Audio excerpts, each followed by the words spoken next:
Finishing off the title of this video, I had a blast once. You'll possibly know the gripe touted around Criterion Dungeons regarding the poor loot offered upon completion. For those that have missed the debate or have not completed this seriously difficult Criterion dungeon, and I'm not referring to the Savage mode here, it rewards one piece of materia or 1/25th of amount, i.e. you'll have to complete it 25 times to get it. I won't linger on the aesthetics of the mount, as beauty is in the eye of the beholder, but as it is sellable on the market board, it has next to no flex value, given it can be brought from the market board without completing the dungeon. These aspects tie directly back to the title of the video. I had a great time progging and completing this dungeon, and yes, that was via the party finder, but after the initial completion I'm unlikely to ever myself go back through it again, as there's nothing to entice me back. The endorphin rush I get upon first completing difficult content is plenty for me to do it once, but that's now been and gone.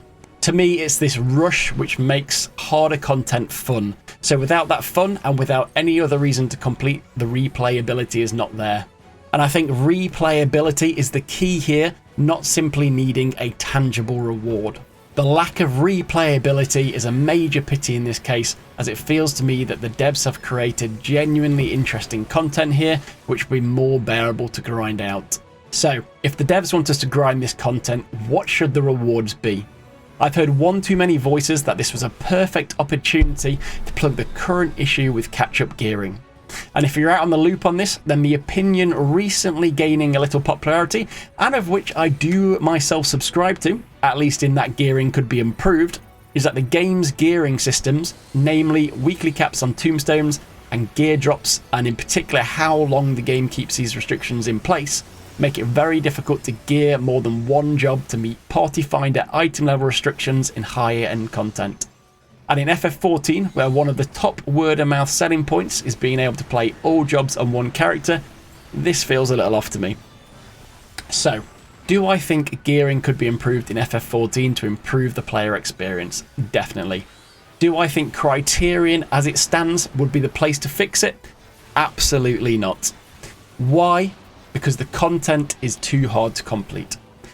FYI, if you think Criterion is easy, then I'm personally very, very proud of you, but you're out of touch with a large part of the player base whose subs and Mog Station purchases ensure this game actually has a future. I spent a good 15 hours plus in the party finder getting this done, and I'm sitting at 628 average item level with a clear party I find myself in that were all similarly geared. If you're not experienced in higher end content, then wow, this is going to sting in lesser gear. Why then is the difficulty of the content relevant to getting gear? Simply because if you lock a catch-up gearing mechanism behind content for which the difficulty alienates a large proportion of the player base, then a whole new problem is created. Relatively item leveled gear, unlike other items, directly impacts players' sense of and literal progression in many aspects of the game. So creating a bigger void between players committed to higher end content and what I feel fairly safe to assume is the larger proportion of players is not going to pan out well. Why should higher end content players care about the casuals?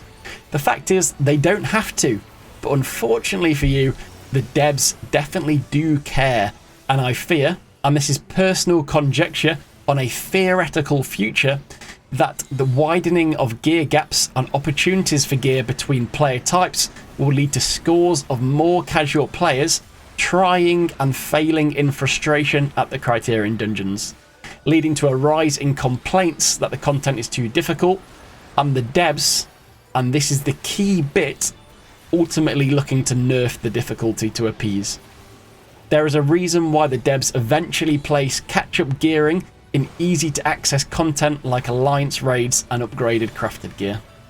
Whether making Criterion Dungeons easier is good or bad will also be a diverse topic depending on your own personal perspective. But I personally was very pleasantly surprised and happy with the difficulty, which I think complements the more casual variant dungeon perfectly. Variant dungeons, by the way, I believe are a fantastic example of the devs nailing content repeatability.